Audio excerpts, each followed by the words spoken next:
All right, good afternoon, everybody. And this is the only way to be sure, obtaining and detecting domain persistence. So, a bit about me. I'm Grant Bugher, and I've been hacking and coding and working on security since the 90s, which I know is old by DEF CON terms. I've been working in InfoSec for the last 10 years, and I'm very much a security generalist. I've been a dev, a tester, a program manager, a security engineer, an architect, a consultant, an educator, a little bit of everything, and have worked across dev tools, web applications, desktop apps, high security services for governments, application security consulting, etc. So I'm currently a security engineer for a big company. They are not sponsoring this talk though, so I'm just giving this as an individual. I also run Perimeter Grid, which is my security blog and consulting service. I've spoken before at Black Hat, at DEF CON 22, and at ThoughtCon, and have been coming to DEF CON for, I guess, 7 years now. So, with that, and the usual disclaimer of this is my own talk, it does not necessarily represent the opinions of my employer, we can get started. So, you have a domain controller. And if you have a domain controller, you probably have some kind of monitoring on it. But the sad fact is the state of monitoring in real enterprises is generally woeful. Most companies I've seen, it's really bad. There's local event logs with default configuration, and if there is a seam, it's designed for compliance, not for security and forensics. It collects the PCI mandated events, and nobody ever tunes it, and nobody ever reviews it. And that sort of monitoring is not going to be able to find somebody in your domain. So for the demos here, we're going to assume that you've got basic monitoring. You've got detailed granular auditing enabled in group policy. You've got event logs that are being pushed or pulled to a seam off the servers, ideally inaccessible to them. You've got centralized HIDs or anti-malware logs. And you've got process start command line logging and PowerShell auditing enabled in group policy. That last one does require at least relatively modern versions of Windows and not XP or some such. So I've set up a demonstration domain to be able to walk through the attacks and defenses. And I set it up as a Windows Azure virtual network. It's got 3 servers and a workstation, a domain controller, a web server, a Splunk enterprise server, and a workstation used by the hapless attachment clicker Bobbert, who is going to be running our Trojans. Splunk Enterprise is configured to run as a domain user. So it has domain credentials. It pulls non-domain controller logs via WMI. And the domain controllers, however, push their logs via Splunk Universal Forwarder because otherwise the monitoring account would have to be a domain admin, and I don't want to make this too easy for myself. Finally, there is semantic endpoint monitoring on systems forwarding to Splunk via event log. Meanwhile, on the other side, so you want a domain controller.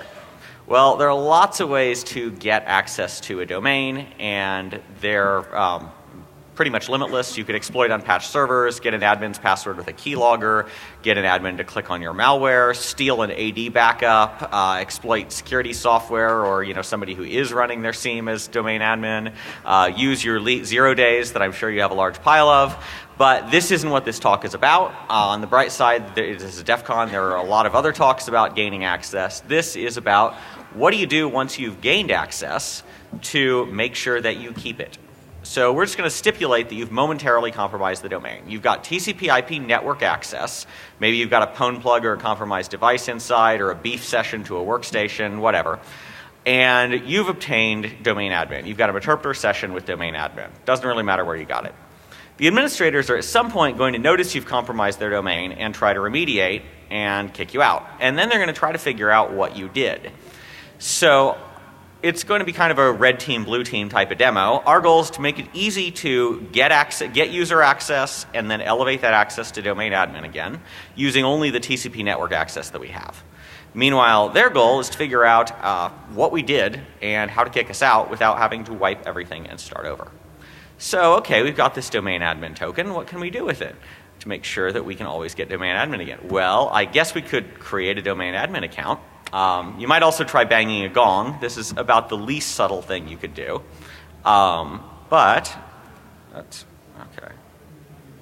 I have videoed my demos because I know the demo gods are never kind at DEF CON. All right, so I'm going to start up Metasploit, set up a handler for my Trojan that I've got my domain admin session on. I'm using Meterpreter reverse HTTPS, which is my favorite one because outgoing HTTPS sessions to 443 are the least suspicious thing there is. And I will connect to my Meterpreter shell.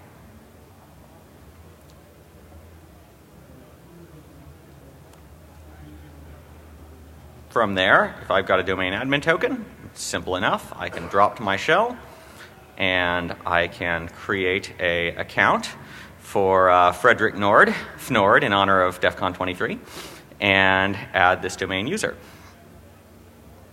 Once I've added him, and I can do this anywhere. I don't have to be on the domain controller. I'll just add him to domain admins. So what's this look like to our Splunk session? We have a lot of events.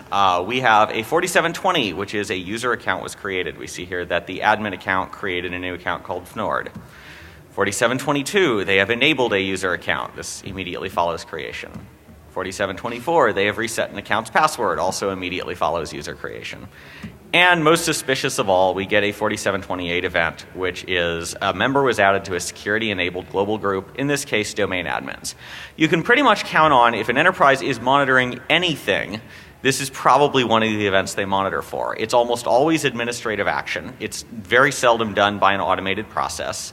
And adding users to domain admins is about the most suspicious thing you can do. So it also creates a security-enabled global group, which is 4737 as well. So we're going to look at what are the much more subtle things we can do to make sure we can get access again without having to actually add ourselves to the domain admins group. First of all, we're going to need to make sure we can at least get user access again. And for this, we need some kind of auto-running malware on a system we've targeted. So in this case, I'm using this PG workstation system that somebody logs into. Now, everybody knows about the registry key current user Windows current version run, which automatically starts things as soon as people log in. But what a lot of people don't realize is that is pretty far from being the only one. I'm going to pull this up locally instead of using the video.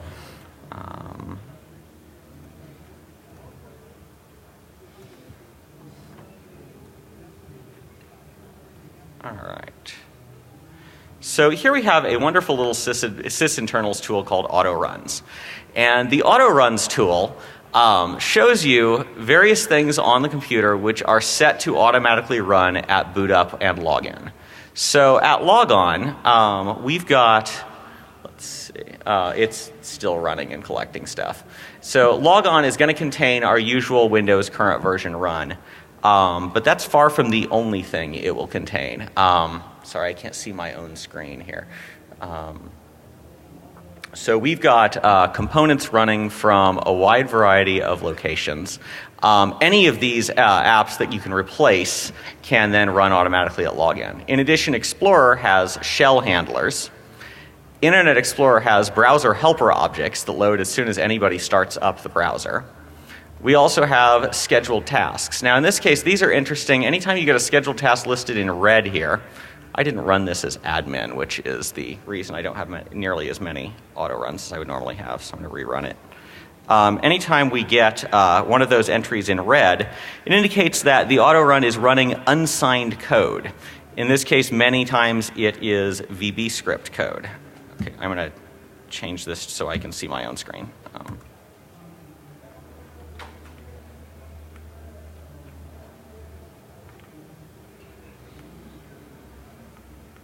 That did not work at all. I still can't see my own screen. All right. So getting back to here. So I've got context menu handlers. I've got my scheduled tasks. Any of these things that are VBS files are particularly good because they're unsigned code. I don't have to create a new file on the machine. I can just add a line to the VBS that runs whatever my Trojan is. There are also servers, drivers, one of the more interesting ones, image hijacks. I don't have any running on this system right now. We'll get to both image hijacks and LSA providers a little later as some of the more interesting things you can use. There we go. I'm going to unhide Microsoft entries. So like here's an example of when IE runs, it will actually run, it has, or rather when a HTML file is run, it will hijack that to send it to IE. It's part of how IE runs. But I can add an image hijack so that when someone runs any exe of my choice, it will also run my own executable. So this is also very useful as a forensics tool because you can go over here to everything and see all of these red entries. There are also yellow entries, which are places where my system is set to run a file which doesn't exist. So I can add a file to any of those, and whatever it is, it's going to automatically run. No one's going to notice I've added something that's not supposed to be there because I didn't tell it to auto-run. It was already trying to auto-run that item.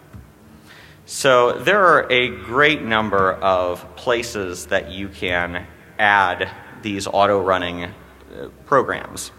All right, let me get my slides back up on the screen.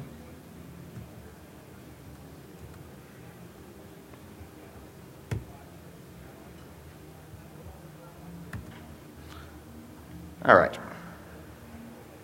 So another place I can put my backdoors, though, if I don't want to drop a file on the machine at all where it could be detected by forensic examiners, I can drop it directly into the registry. So in this case, I'm going to be using Veil Framework, which is a great little obfuscator of backdoors, to create a PowerShell-based version of my remote access Trojan. So I'm starting out PowerShell, shellcode inject, download virtual, which is a very small bit of PowerShell, which simply pulls down a larger piece, which then builds an interpreter shell directly in memory and runs it without ever actually touching disk. So I'm going to generate my shellcode in Veil, once again using interpreter reverse HTTPS, as I usually do. And this is going to create a few pieces of PowerShell. It's going to create a very short initial downloader, and then a longer file, which is the actual payload, which is placed in a file that I have to place on my own web server. So it takes a little time for it to generate. I call it psreg. So you can see it generated a payload file, psreg.txt, as well as a handler file, and secondary payload written out to output source this long random string of letters. And this needs to be served up on the server that I specified. So I'll X out of Veil.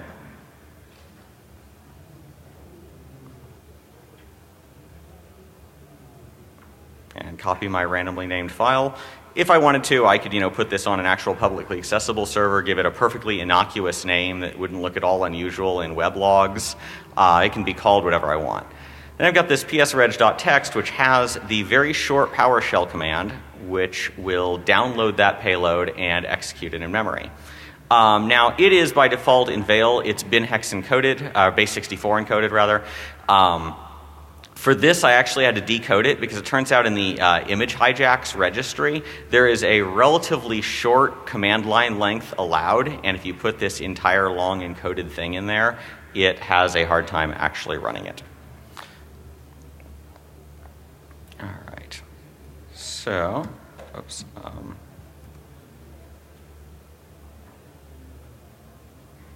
Okay, that's the same one. Okay.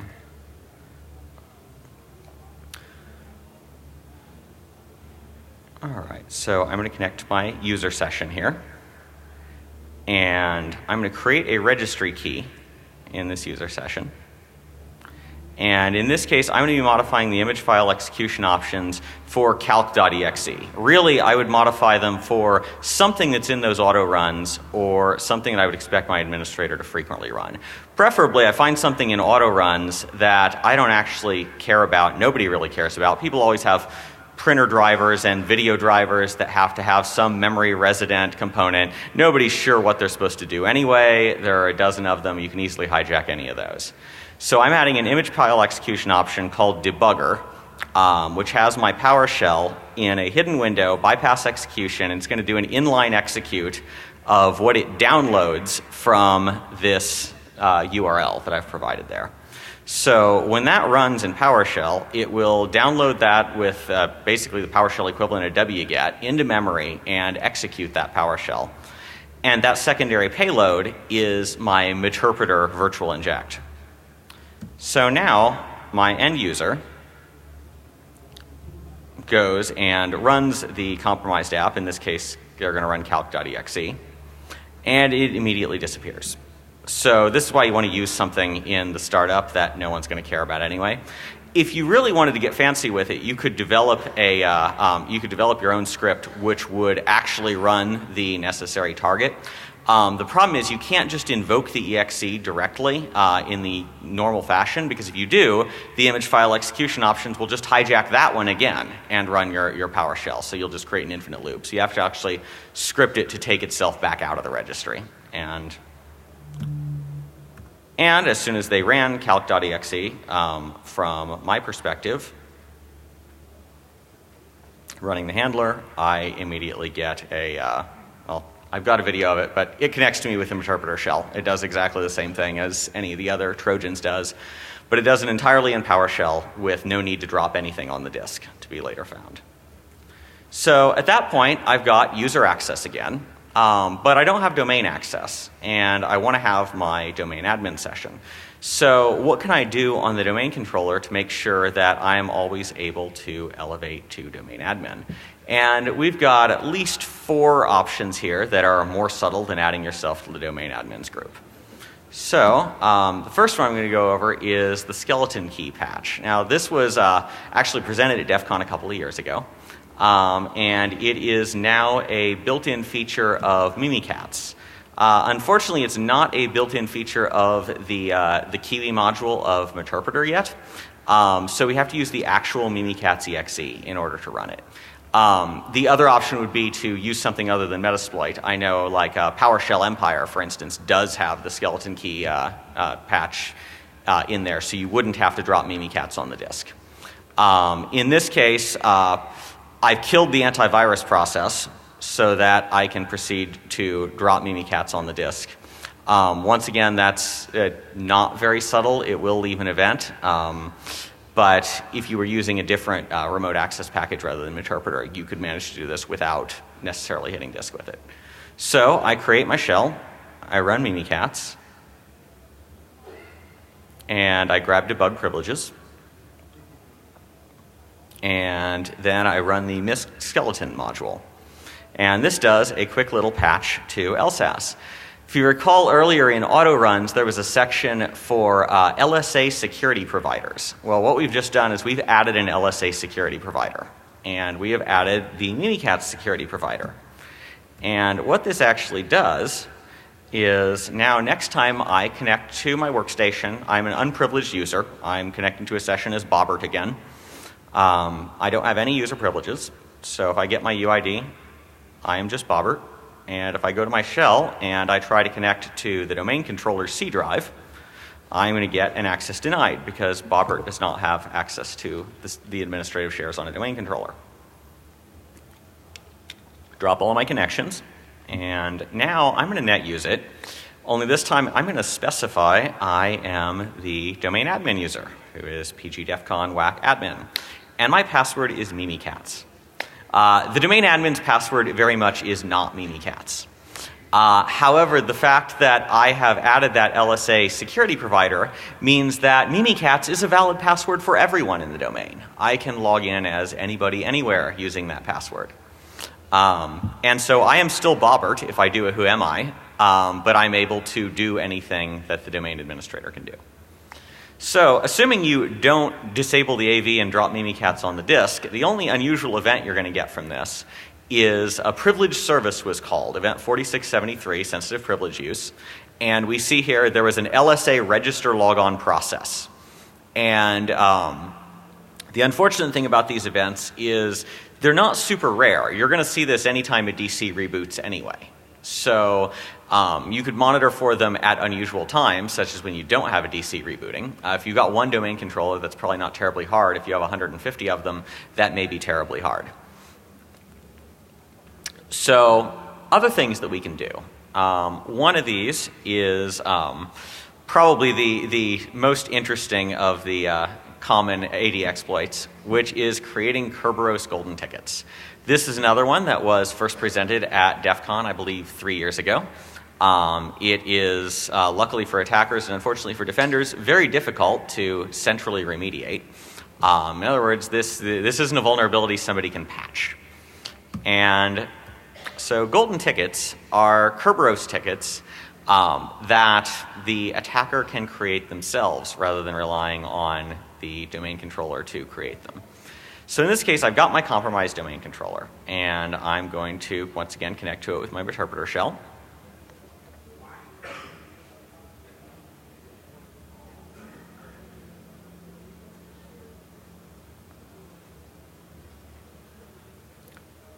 All right. Let that start up. Got my session.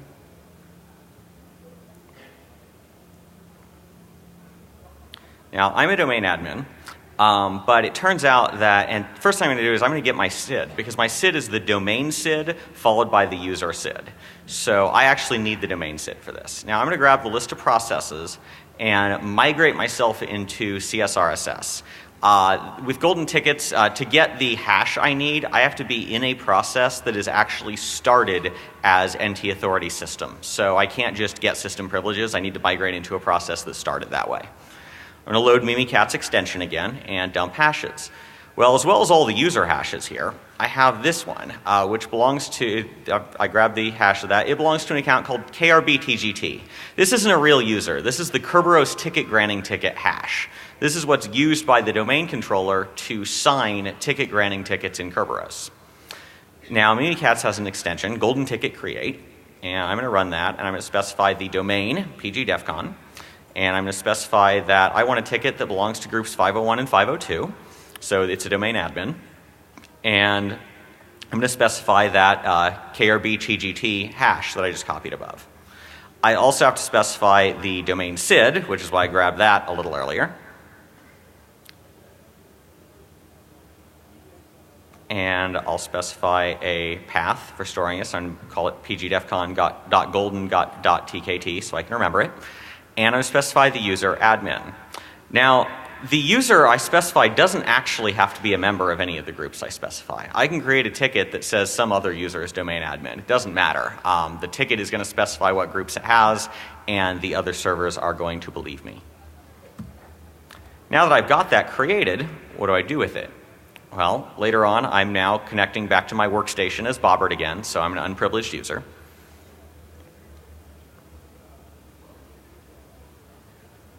So I'm Bugher, I have my normal user SID, I load up the Kiwi extension again, which is Mimikatz 2, and use Kerberos ticket list and see, okay, I don't have any Kerberos tickets right now.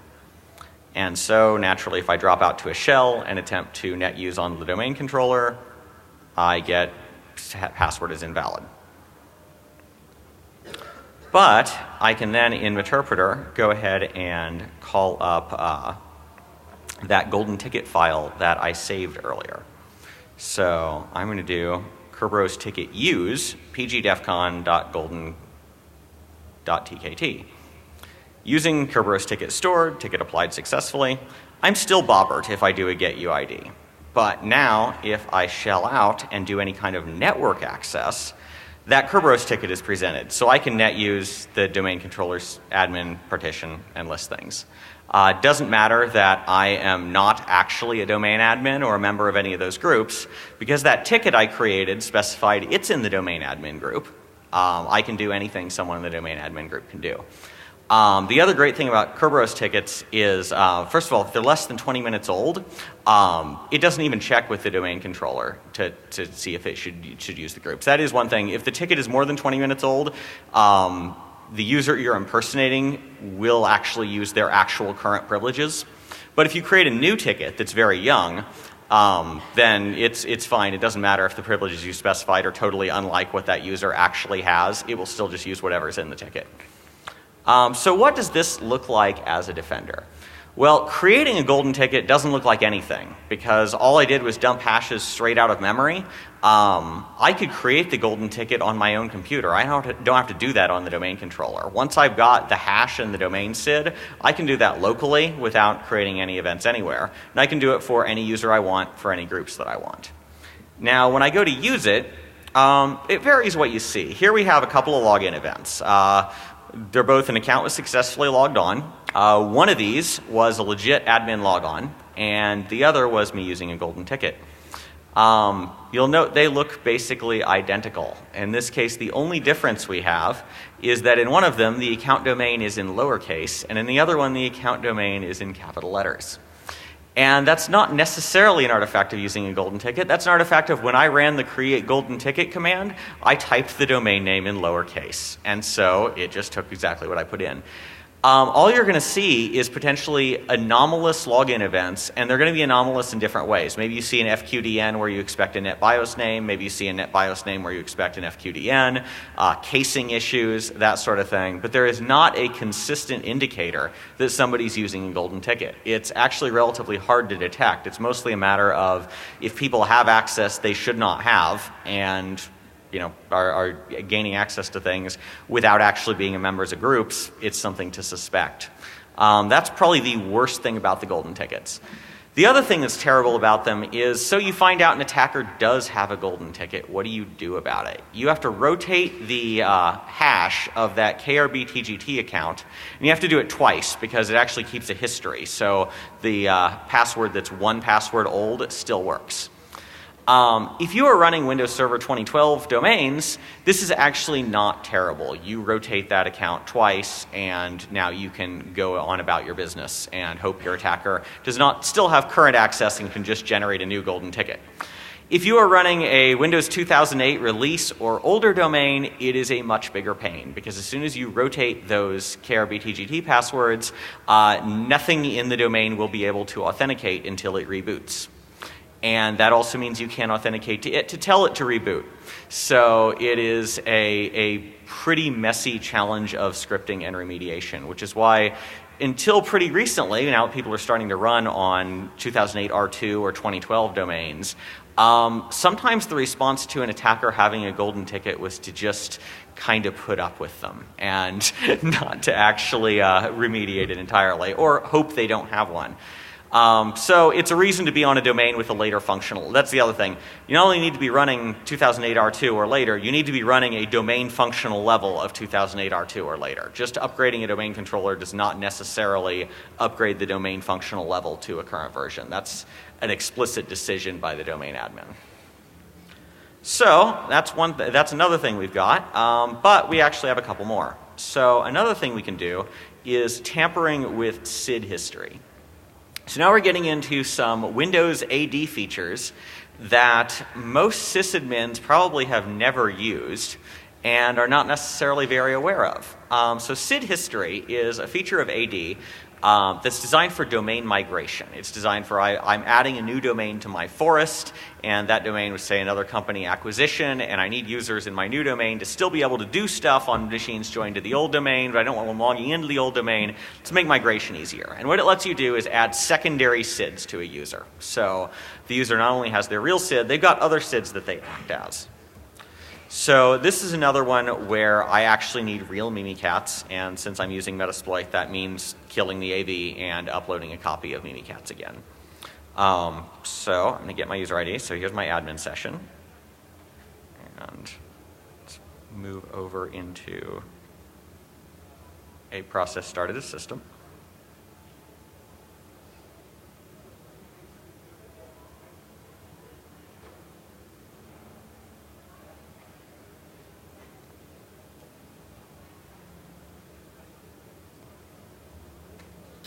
All right, drop onto a folder I have Mimikatz in.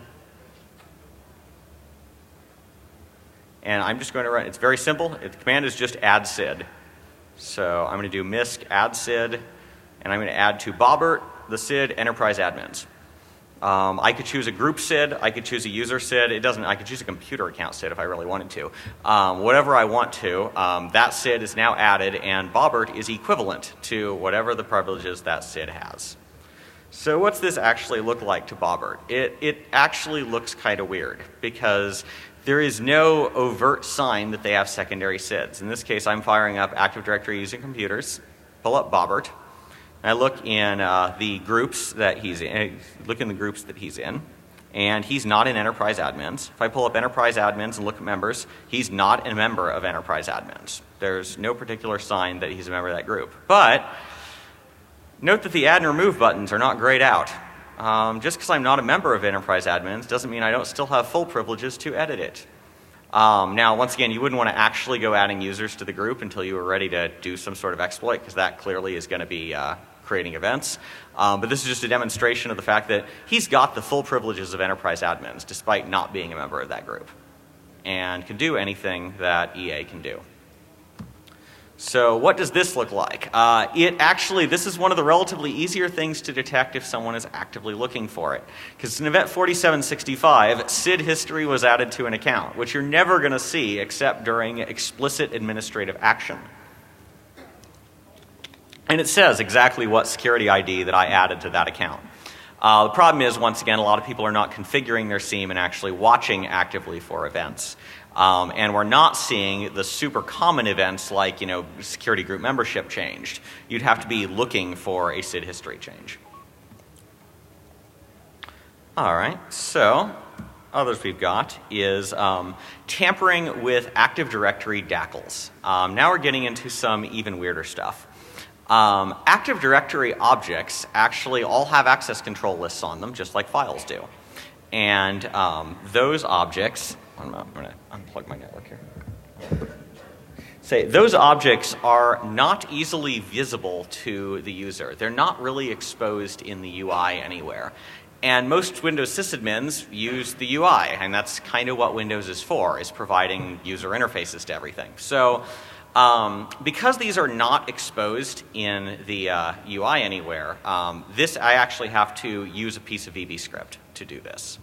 So in this case, you could obviously use C script or any other script you wanted to use, but you need something that'll run in Windows scripting host. So in this case, I've got a script that is going to join Bobbert to the built-in group terminal server license servers. It could be any built-in group. I just want a built-in group that's there on every machine and that nobody really does anything with. So I'm going to be joining that account to there, and then I'm going to be modifying the ACLs on that on both that object and another object called admin SD holder, which is found in Active Directory. I'm not expecting anybody to read the script. I just wanted to have it in the slides. So if you download the slides, you can actually see the exact script being used. So admin SD holder is kind of an interesting object. Windows file protection tries to protect Active Directory objects from having their ACLs tampered with. So if I were to just change the ACL on domain admins and say Bobbert can access it, within an hour, Windows would discover that ACL had been tampered and will immediately stomp over it with the standard administrative object ACL template, admin SD holder. So instead, I'm just going to modify admin SD holder and have Windows stomp that onto all the AD objects for me. And so when I modify that ACL, it has some rather unusual results. It's actually a lot like, it looks a lot like the SID history does. Once I've got that, if I look at my groups, domain admins, once again, doesn't have Bobbert in it, and Bobbert doesn't have any access to go adding and removing to it.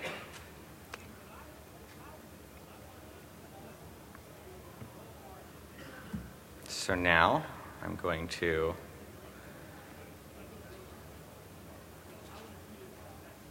connect to my administrative session, and I'm going to upload my VBS file.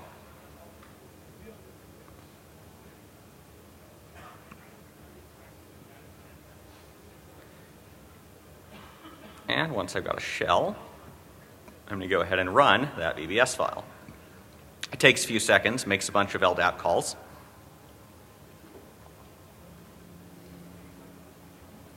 All right, now I just delete my script, and Active Directory has a backdoor in it.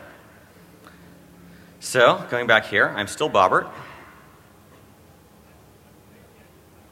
And if I go to domain admins, I still don't really have access there. However, nobody really monitors local built-ins like terminal server license servers. And even though I'm not a member of that and I'm not an admin, it turns out I do have the ability to edit that. And if I do edit it, now I can go back to domain admins, and I have add and remove access. So I've just granted myself the ability to have domain administrative privileges without needing to modify anything except a local built-in that is not normally something that's monitored.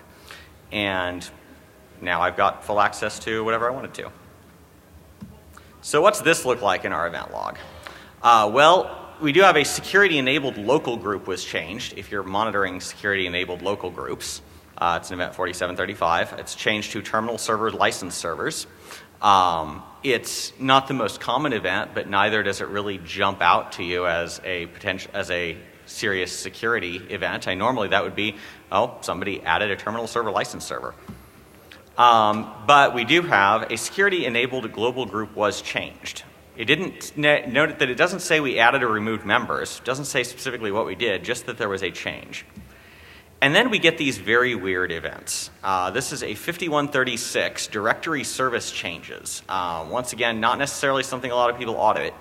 A directory service object was modified, and we get one event like this, and it says the type is value deleted on our domain admins, and then another event like this that's value added. I went ahead and highlighted the only difference in that massive block of GUIDs because, once again, it's not necessarily super obvious what has changed. If somebody's not even aware that Active Directory objects have DACLs, it's not going to be obvious what this means. This can easily be the sort of event that looks like, well, it's a little suspicious. Something happened.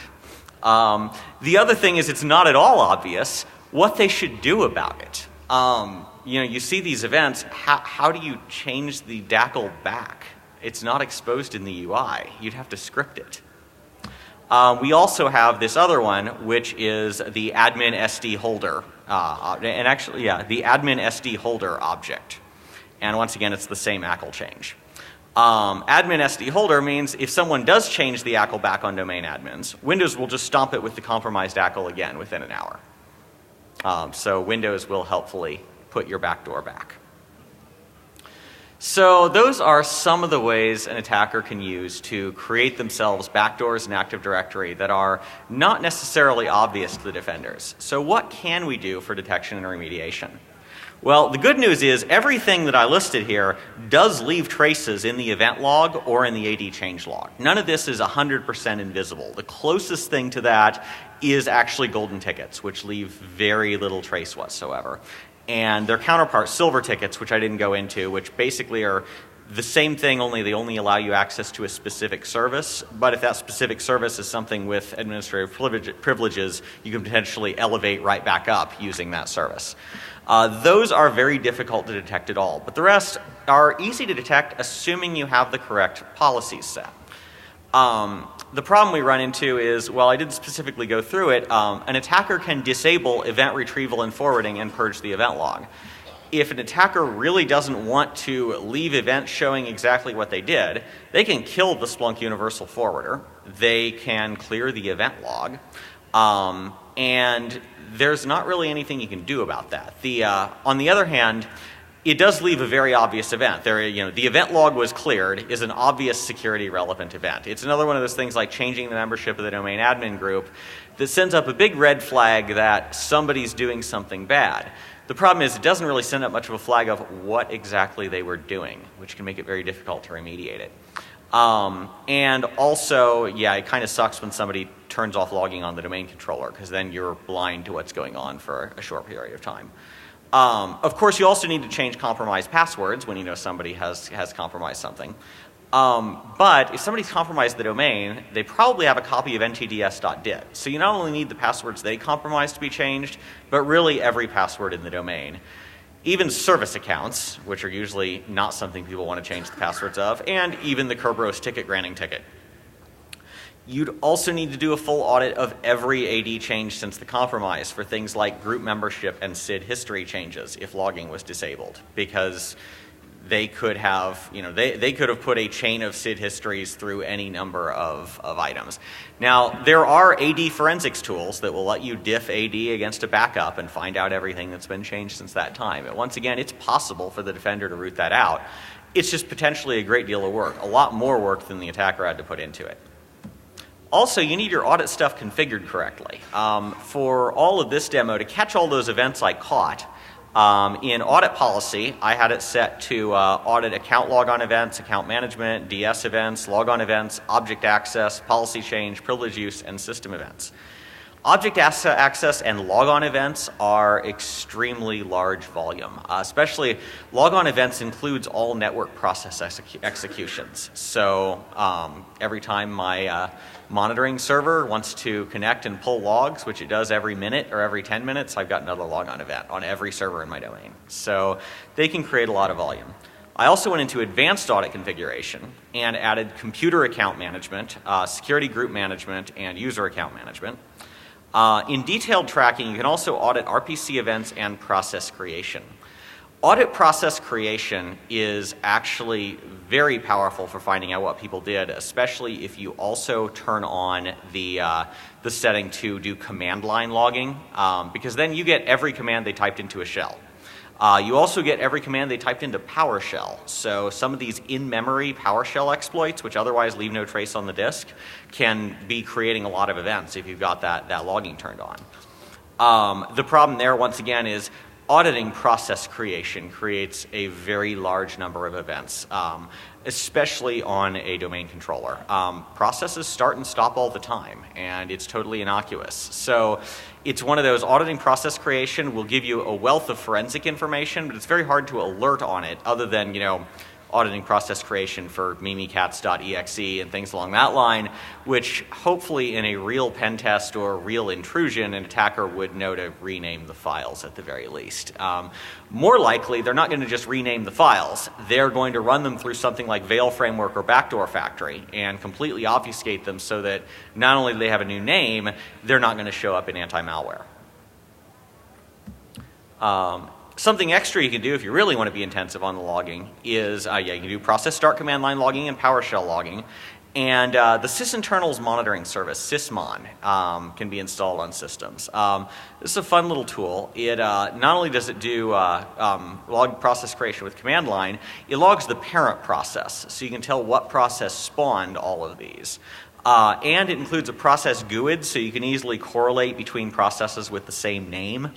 Includes a session GUID, includes all the DLLs that are loaded, and it gives you hashes for all of the DLLs and for the executables. So if someone has Trojan something with Backdoor Factory, you notice that the hash is different. You can even have it log all the network connections and do a full IP tables type log. The log volume on an active server running sysmon with everything on is pretty extensive. In fact, even without doing file system and registry monitoring, the log volume to really detect all of this is pretty insane. To capture all the logs in this presentation, my domain controller alone was producing 500 megs a day of logs without sysmon per day per domain controller while the network was idle and had no active users doing anything. So that's the kind of log volume we're talking about there, the gigabytes per server easily.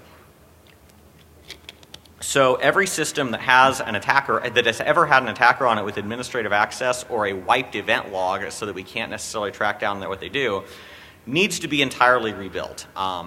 Your alternative is doing file system forensics, which could detect these changes.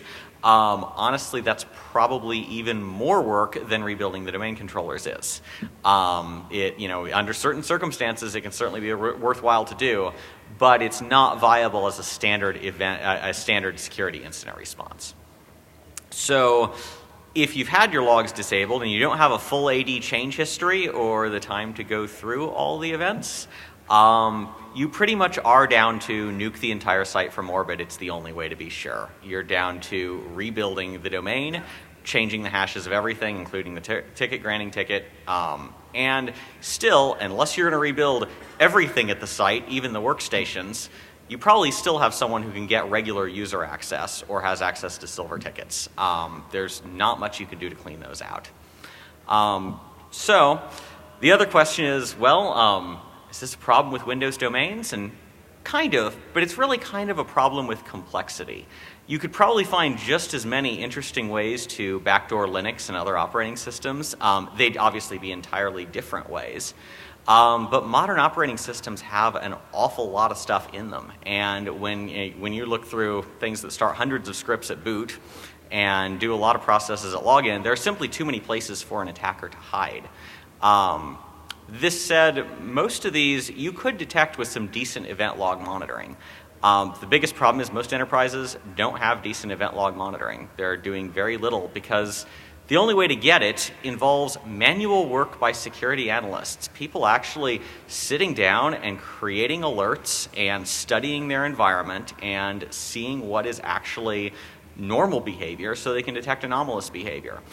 Companies really like to buy security products that you just stick in a rack and walk away from. They don't like having to hire a bunch of analysts to do a bunch of work. And until they do, you end up with domain compromise being almost impossible to remediate. So I do have updated slides on my website. The slides that are on the DEF CON CD are pretty rudimentary because, of course, they don't have any of the demo videos. The DEF CON CD slides are PDFs, so none of the videos are there. So I did post my actual slides up on my site. There is not an actual post on the site. You'd have to go directly to the defcon23.pptx. Obviously, I'll update the site in the next few days, but have not yet done so. While I videoed the demos, I do have this virtual network still up and running, and so if anybody has any questions or needs anything demonstrated, let me know. And that's it.